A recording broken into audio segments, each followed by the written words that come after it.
Halo kawan, Assalamualaikum. Selamat datang kembali di film Adrenalin. Tempatnya film yang mendebarkan. Gimana kabar ente-ente padewan? Ane yakin ente-ente pasti pada sehat walafiat ya Wan? Tapi buat kalian yang memang lagi kurang sehat, semoga lekas diberi kesehatan ya Wan. Amin. Oke, kali ini kita akan lanjut mengisahkan film yang berjudul Tajomaru di tahun 2009. Film ini bercerita tentang seorang anak bangsawan yang dikhianati bawahannya sendiri, sehingga dia memutuskan untuk menjadi perampok.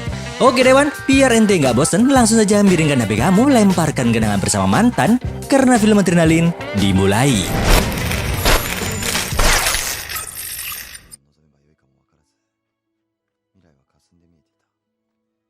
Kisah diawali dengan seorang anak dari sebuah klan yang bernama Hatakeyama, yang bernama Naomitsu. Di mana pada era kesogunan Ashigaka atau sekitar tahun 1400, klan Hatakeyama merupakan klan yang paling berpengaruh setelah klan Ashigaka. Oleh karena itu, klan ini diangkat menjadi wakil shogun atau yang disebut dengan Kenrei. Naomitsu sendiri merupakan putra kedua, sehingga dia tidak akan menjadi penerus sekaligus pewaris klan Hatakeyama. Dan sang pewaris pemimpin klan atau kakaknya Naomitsu bernama Nobutsuna. Mereka berdua mempunyai teman bermain masa kecil yang bernama Ako, yaitu seorang gadis cantik dan manis, putri dari penasihat agung kekaisaran Jepang. Pada suatu waktu setelah lama bermain, seorang pelayan memergoki seorang anak yang sedang mencuri kentang karena kelaparan. Dengan baik hati, Naomitsu mempersilahkan anak itu untuk memakannya. Bahkan dia juga mengangkatnya menjadi pelayan keluarga Hatakeyama dengan nama pemberian dari Naomitsu, yaitu Sakuramaru.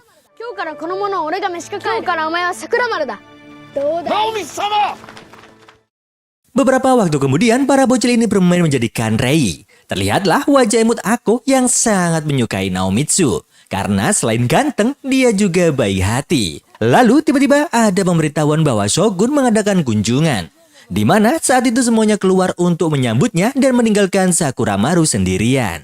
Dan tanpa disangka, sang Shogun malah sudah masuk dan mendapati Sakuramaru yang berlagak menjadi Kanrei. Bertahun-tahun kemudian, para bocil ini sudah menjadi dewasa Wan. Naomitsu berlatih pedang dengan Sakuramaru, sementara Nobutsuna hanya menonton dengan santai Wan. Tak lama kemudian, ada woro-woro bahwa Shogun telah datang berkunjung. Dan inilah wujudnya Shogun Ashigaka ke-8, bernama Yoshimasa Ashigaka. Tujuan orang ini berkunjung adalah mengabarkan berita meninggalnya sang penasehat agung kaisar beserta istrinya, karena terkena wabah mematikan, sehingga tubuh mereka harus dibuang ke jurang agar tidak menular. Penasehat agung yang tak lain adalah ayah dari Ako meninggalkan harta yang sangat melimpah, sehingga harta itu tidak jatuh ke tangan kekaisaran. Shogun meminta agar putra tertua Hatakeyama yaitu Nobutsuna harus menikahi Ako. Dengan begitu, harta kekayaan keluarga Ako akan beralih pada klan Hatakeyama di bawah kendali Shogun. Dan hal itu juga sekaligus mengangkat Nobutsuna sebagai Kanrei atau wakil Shogun yang baru. Nobutsuna menolak permintaan Shogun untuk menikahi Ako, karena Ako adalah tunangan dari adiknya yaitu Naomitsu.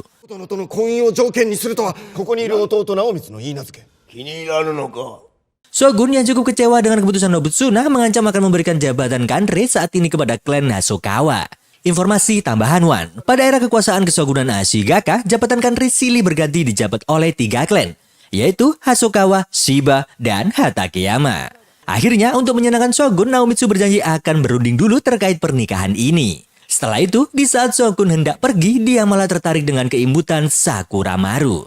Pemandangan itu membuat Naomitsu dan Nobutsuna merasa curiga dan khawatir jika Sakuramaru akan menjadi ancaman bagi mereka. Untuk itu, Naomitsu memberitahu kakaknya bahwa yang akan dinikahi Ako adalah dirinya. Tapi, untuk harta dan jabatan Kanrei akan tetap diberikan kepada Nobutsuna.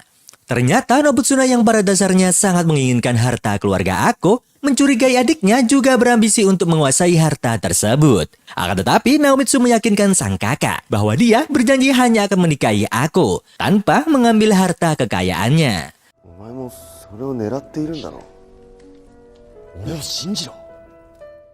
Setelah itu, Naomitsu mendatangi Ako yang sedang berkabung atas kematian orang tuanya. Rasa cinta yang amat sangat besar membuatnya merasa nyaman saat bersama Naomitsu. Namun, suasana romantis itu malah berubah di saat Naomitsu tiba-tiba menanyakan harta peninggalan keluarga Ako, hingga membuat Ako langsung memasang muka kecewa. Rupanya, pembicaraan Naomitsu dengan Ako diketahui oleh Sakuramaru. Dan hal itu pun dia sampaikan kepada Nobutsuna. Bahkan Sakuramaru menyarankan agar Nobutsuna segera menikahi aku, supaya harta warisannya menjadi miliknya. Apalagi ini adalah perintah dari Shogun. Merasa dikhianati oleh janji adiknya, Nobutsuna pun segera OTW menuju kuil, tempat aku berada.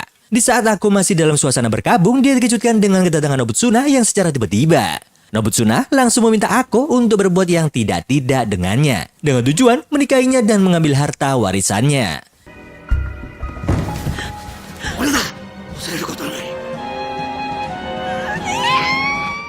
Di waktu yang sama, Sakuramaru mendatangi Naomitsu yang saat itu sedang berburu bersama Kagetoki, bawahannya, dan beberapa samurai yang lain.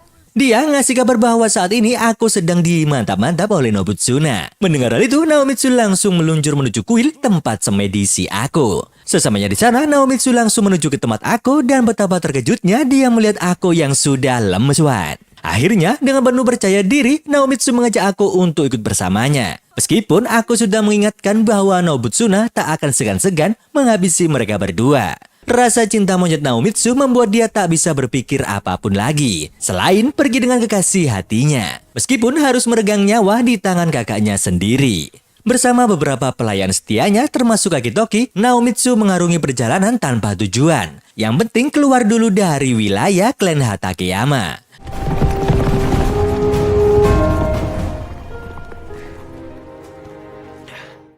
Setelah kecapean mengembara, mereka pun berhenti untuk beristirahat. Kemudian dengan wajah serius, Sakuramaru mendekati Kagetoki yang sedang tertidur lelap. Sakuramaru meminta Kagetoki untuk menjauh dari yang lain, guna membicarakan sesuatu. Akan tetapi, setelah berada jauh dari tempat rombongan Naomitsu, Sakuramaru malah berkata ingin menghabisinya.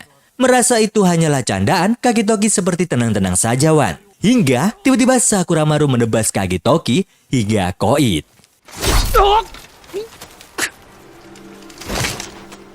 Beberapa saat kemudian, anak buah Kagetoki datang setelah mendengar rame-rame di semak-semak. Dan alangkah terkejutnya mereka di saat melihat Kagetoki tergeletak tak bernyawa. Dengan kejengkelan yang mendalam, mereka langsung menyerang Sakuramaru. Akan tetapi, Sakuramaru yang mempunyai teknik berbedang yang lebih hebat berhasil menumbangkan mereka semua.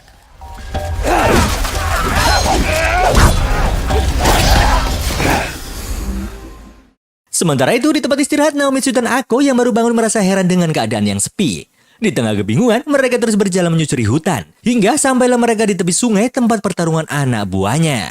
Bekas-bekas kehidupan terlihat berkelimpangan, yang ternyata itu adalah Kagetoki dan bawahannya. Kemudian dengan hanya berdua saja, mereka melakukan perjalanan berharap akan ada hal baik yang akan mereka temukan. Sambil lalu Naomitsu bertanya-tanya kemana perginya Sakuramaru. Dan tak lama setelah itu, tiba-tiba terdengar suara teriakan aneh. Dan betapa terkejutnya mereka di saat muncul sesosok pria parubaya dengan pakaian gembel. Dia mengenalkan diri dengan nama Tajomaru, di mana saat ini dia sangat menginginkan kuda yang dinaiki oleh aku. Merasa terancam, Naomitsu segera menarik pedangnya untuk melawan si gembel Tajomaru. Pada awalnya pertarungan mereka berlangsung cukup berimbang, hingga keadaan mulai berbalik di saat Tajomaru mengganti pedangnya dengan pedang yang lebih besar, yang dia sebut Nami Kiri.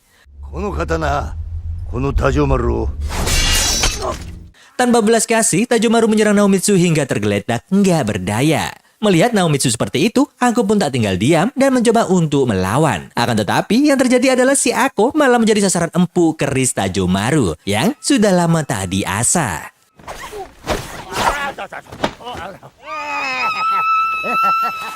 Beberapa waktu setelahnya, Naomitsu sudah dalam keadaan terikat, sembari melihat aku yang sudah terlihat lemes. Setelah merasakan gagahnya Tajomaru. Di saat itu Tajomaru memaksa aku untuk ikut dengannya. Jika aku menolak, maka dia akan dijual sebagai seorang budak. Dengan wajah penuh dosa, aku bersedia ikut dengan Tajomaru. Tapi dengan syarat yang sangat mengejutkan. Aku menyuruh Tajomaru agar menghabisi Naomitsu. Nggak disangka, wanita yang sangat dicintai dan diperjuangkan Naomitsu malah berkhianat kepada dirinya. Naomitsu yang sudah kena mental bilang, jika pengen koit, ayo koit bareng-bareng deh. Tapi aku malah terlihat semakin menjengkelkan dengan mengatakan, mati saja sendiri, semua ini adalah salahmu.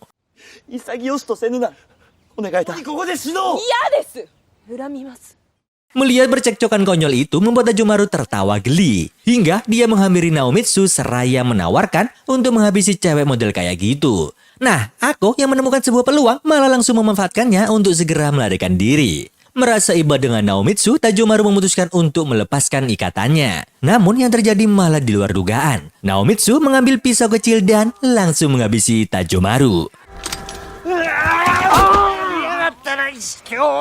Bukannya murka dalam keadaan sekarat, Tajomaru menyuruh Naomitsu untuk segera mengembalikan pedangnya. Pak tua itu lalu mengejutkan Naomitsu dengan mengatakan akan menyerahkan nama Tajomaru kepadanya. Di mana Wan, nama itu sudah memiliki sejarah panjang sejak berabad-abad yang lalu, yaitu era kesogunan periode kedua, Kesogunan Ashigaka. Tajomaru merupakan bandit paling ditakuti selama berabad-abad, sehingga penyandang nama Tajomaru pertama membuat semacam ritual, di mana siapa saja yang berhasil menghabisi sang Tajomaru, maka dia akan mewarisi nama Tajomaru, sekaligus pedang legendarisnya yaitu Namikiri. Dengan kata lain, Naomitsu yang telah menghabisi Tajomaru harus melanjutkan nama beken si Tajomaru.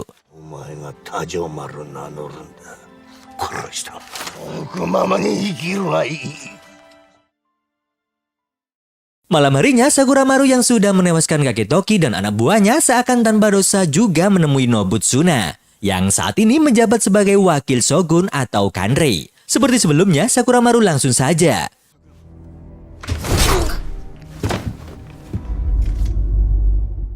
sementara itu, Naomitsu yang berjalan seorang diri tanpa sengaja menemukan ayam bakar tanpa terlihat pemiliknya. Perut Naomitsu yang memang sudah dangdutan tak kuasa menahan godaan paham mulus sang ayam bakar. Lagi enak-enaknya makan, tiba-tiba yang punya datang. Dan gawatnya lagi, mereka adalah sekelompok perampok dengan jumlah 4 orang. Meskipun sudah dikepung, namun Naomitsu yang kelaparan terus makan hingga para perampok yang geram itu langsung menghunuskan pedang. Lalu betapa terkejutnya mereka di saat Naomitsu memperkenalkan diri dengan nama Tajomaru. Akan tetapi karena Tajomaru yang ini malah kelihatan seperti keluarga bangsawan, sang ketua perampok yang bernama Michikane Dokken langsung mengujinya. Dan ternyata memang benar pedang yang dipegangnya merupakan pedang Namikiri milik Tajomaru. Namikiri no tsurugi da. Sehingga setelah itu mereka pun mulai mengakrabkan diri dan makan bersama. Mereka masing-masing bernama Tetsu, Takasaru, dan Dokken. Para perampok ini dengan senang hati akan menjadi bawahan Naomitsu alias Tajomaru. Karena dengan adanya Tajomaru, perampokan akan menjadi lebih mudah. Naomitsu, sang bangsawan klan Hatakeyama, kini berubah menjadi bandit sangar bernama Tajomaru. Bersama anak buahnya, Tajomaru mulai melakukan banyak perampokan.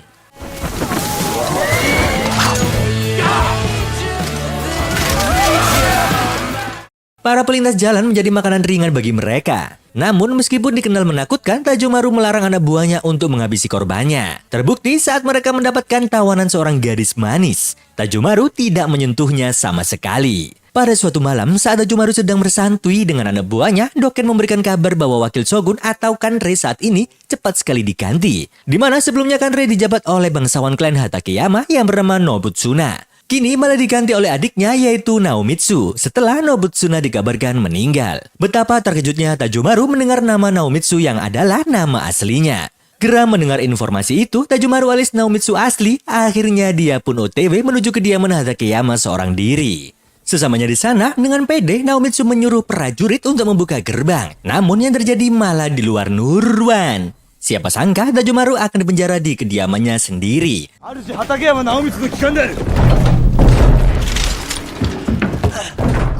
Lalu saat kemarahannya semakin memuncak, tiba-tiba sosok pria datang yang tak lain adalah Sakuramaru. Akan tetapi kegembiraan Naomitsu saat belit pelayan yang dulu dipungutnya malah membuat hatinya tak karuan. Karena ternyata Sakuramaru lah yang telah menjadi pengganti kakaknya dengan menggunakan nama Naomitsu.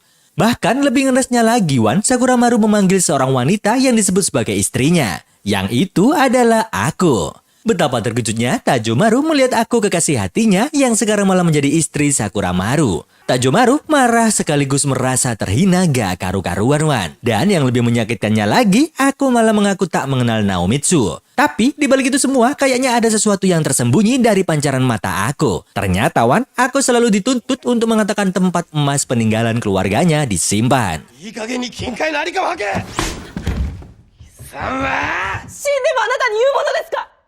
Dan tak lama kemudian, Sakuramaru dikejutkan dengan kabar kedatangan pejabat kekaisaran dari Kyoto, ibu kota saat itu.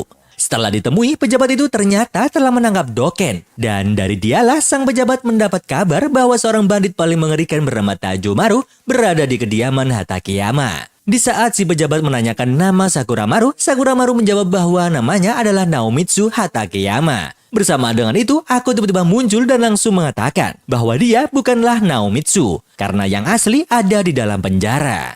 Awalnya sang pejabat akan mengabaikan aku, namun di saat Doken malah mengenali aku dan mengatakan bahwa dia adalah anak dari penasihat agung kaisar, dengan tegas sang pejabat menyuruh prajuritnya untuk menangkap Naomitsu palsu alias Sakuramaru. Seperti mengetahui semuanya, Doken memberitahu pejabat bahwa nama pengkhianat ini adalah Sakuramaru. Ternyata memang Doken lah yang menginformasikan semua yang terjadi di dalam keluarga Hatakeyama kepada sang pejabat, agar sang ketua kelompoknya yaitu Tajomaru bisa dibebaskan. Akhirnya, pejabat itu pun menangkap Naomitsu palsu, serta menyuruhnya untuk mengeluarkan Naomitsu dari penjara. Kemudian, Ako, Tajomaru, Sakuramaru, dan juga Doken siap untuk diinterogasi.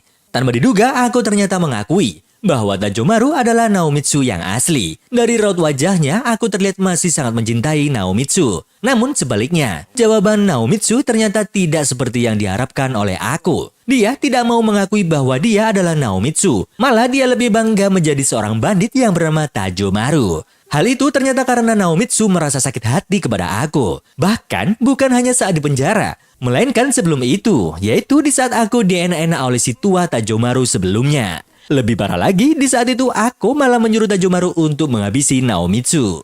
Pada akhirnya, Tajomaru tetap mengakui bahwa dia adalah Naomitsu Hatakeyama. Setelah pengakuan itu, aku melanjutkan kisahnya tentang Sakuramaru yang sangat menginginkan emas peninggalan ayahnya. Dan sekarang sang pejabat akhirnya tahu bahwa Sakuramaru adalah biang kerok dalam klan Hatakeyama.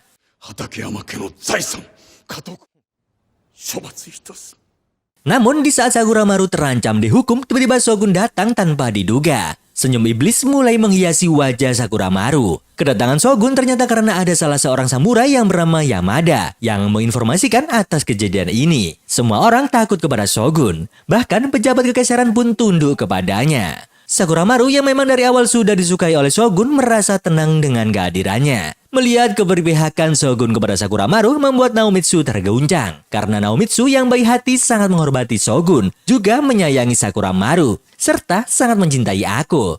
Pada akhirnya Shogun meninggalkan mereka dengan tetap menjadikan Sakuramaru sebagai kanreinya, meskipun dia bukan dari klan Hatakeyama.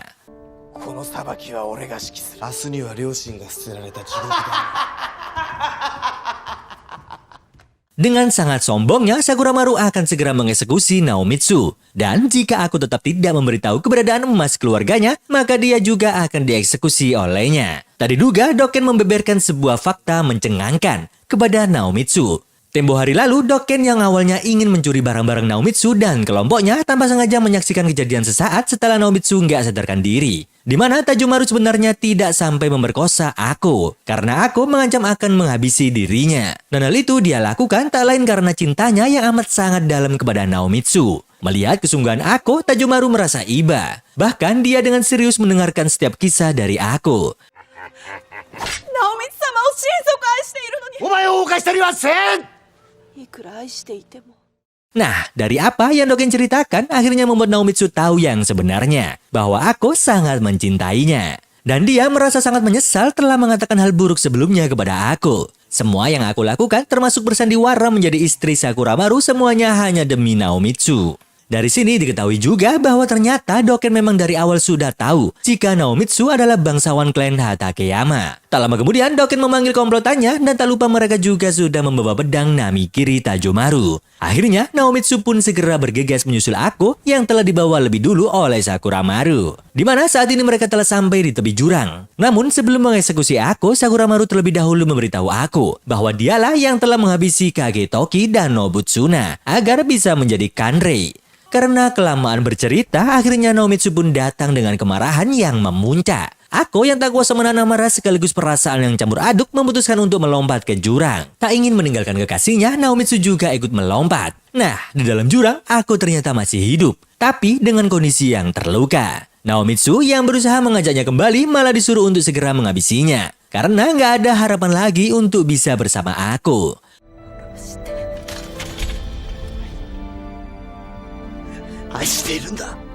Dia merasa kotor setelah dienak-enak oleh Nobutsuna. Namun ternyata Naomitsu dengan sepenuh hati akan terus mencintai dan menyayangi aku, bagaimanapun kondisinya. Mereka berdua pun akhirnya berjalan menyusuri jurang yang disebut lembah neraka untuk bisa keluar. Tapi betapa terkejutnya mereka melihat tanduk pengangkut yang telah rusak, yang ternyata adalah milik ayah aku, beserta emas yang selama ini menjadi incaran banyak orang. Sementara itu di atas jurang, Doken, Tetsutaka, dan juga Saru menunggu Naomitsu keluar. Akan tetapi tak lama kemudian Sakuramaru dan beberapa prajuritnya datang dan langsung melakukan penyerangan. Pertarungan yang tak imbang itu membuat Doken dan kawan-kawan sangat kewalahan. Hingga akhirnya mereka pun tumbang satu persatu.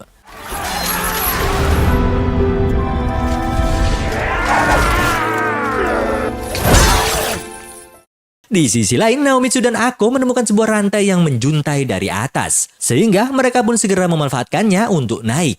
Sesampainya mereka di atas, alangkah terkejutnya mereka saat melihat banyak orang koit, termasuk anak buah Naomitsu. Namun, Doken ternyata masih bernafas. Walaupun sesaat setelah itu dia juga akhirnya menyusul yang lain ke akhirat. Melihat anak buah yang sudah dianggap sahabatnya itu meninggal semua, Naomitsu tak bisa lagi membendung kemarahannya. Kemudian dia mengambil aksesoris dari keempat anak buahnya untuk dia pakai, agar balas dendamnya kepada Sakuramaru yang telah menghabisi mereka menjadi semakin afdol.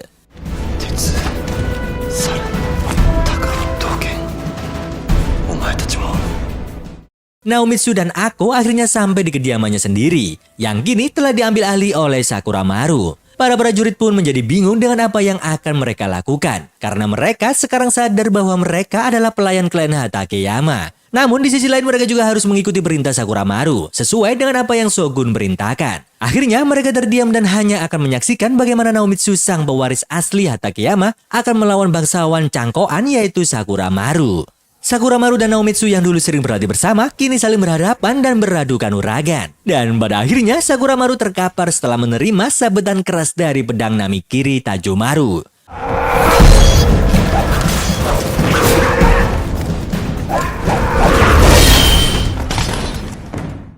Dalam keadaan sakaratul mautnya, Sakuramaru teringat saat pertama kali bertemu dengan Naomitsu. Namun ketamakannya membawanya kepada kematian yang tragis.